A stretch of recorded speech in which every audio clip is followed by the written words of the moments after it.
আলাইকুম BQ5 ওডি গাড়ি আমি দেখাম কি ইবেরলি হুইল পাম্পর লোকেশন ওকে Q5 এর মধ্যে ব্যাক সাইডে সিঙ্গেল সিটি এর নিচে এই কভার আছে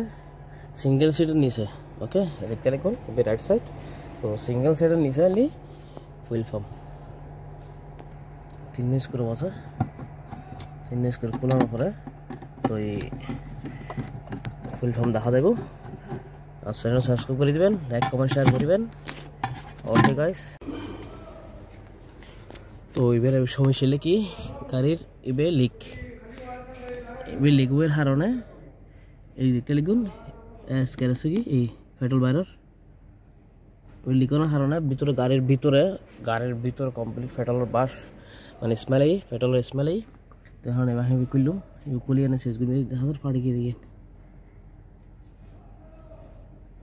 না এই পেট্রোল বাইর দে এই তো এবার করলাম এই কুলটির সময় ফাইভ করলাম তারপরে লগাছে আছে সকালে কুলি বের কিন্তু এর মধ্যে কলম যাই করি মানে সমস্যা নেব